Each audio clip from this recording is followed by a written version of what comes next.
আপনারা কেমন আছেন? ভালো নাই তো, তাই না? দেশনেত্রী বেগম খালেদা জিয়াকে জেলখানায় রেখে, এটা তো জেলখানাই, তাই তো?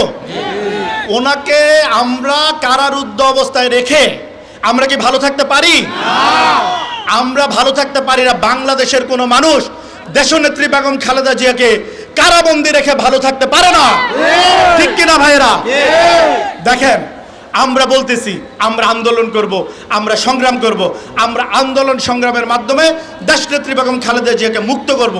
এই কথাটা কিন্তু মুখে বললে হবে না ভাইয়েরা।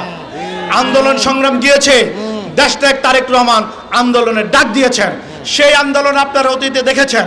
আন্দোলনে অনেকে থেকেছেন, আন্দোলনে অনেকে থাকেননি, কিন্তু আমরা বক্তৃতায় কিন্তু আন্দোলন নিয়ে কথা বলি। আমি ভাইয়েরা বলতে চাই, আমাদের মধ্যে কোনো ভেদাভেদ নাই, সবাই মিলে আন্দোলন সংগ্রাম করতে হবে এবং সেই আন্দোলনের মাধ্যমে দেশনেত্রী বেগম খালেদা জিয়াকে মুক্ত করতে হবে।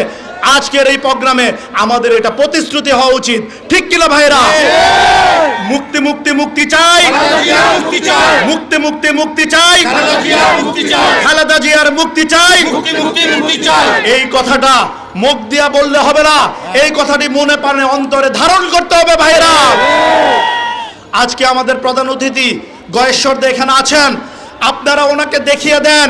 আপনারা নারায়ণগঞ্জবাসী দেশনেত্রী বেগম খালেদা জিয়াকে মুক্ত করার জন্য, দেশনায়ক তারেক রহমানের সকল ভেদাভেদ ভেঙে এদেশে ওনাকে নিয়ে আসার জন্য ফিরিয়ে আমরা কি সবাই ঐক্যবদ্ধ আছি? হাত তুলে দেখান ভাইরা, আমরা আছি, আমরা ঐক্যবদ্ধ আছি, আমরা ঐক্যবদ্ধ থাকবো।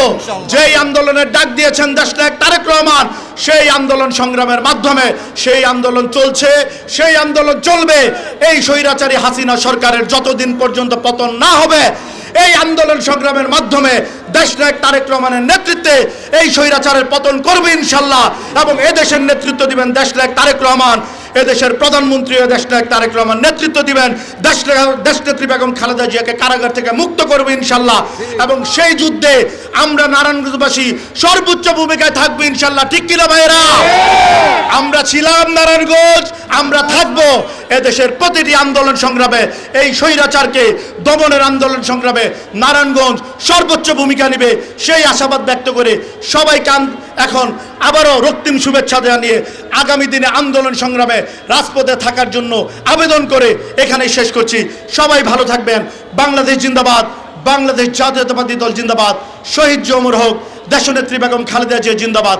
এদেশের লাখো কোটি মানুষের স্পন্দন, এদেশের মানুষের পছন্দের নেতা, নয়নের নেতা দেশনায়ক তারেক রহমান জিন্দাবাদ। সবাইকে ধন্যবাদ, সবাই ভালো থাকবেন। তারেক রহমান বীরের বেশে আসবে ফিরে বাংলাদেশে। তারেক রহমান আসছে, রাজপথ কাঁপছে। মুক্তি মুক্তি মুক্তি চাই, মুক্তি মুক্তি মুক্তি চাই। ধন্যবাদ সবাইকে। আসসালামু আলাইকুম।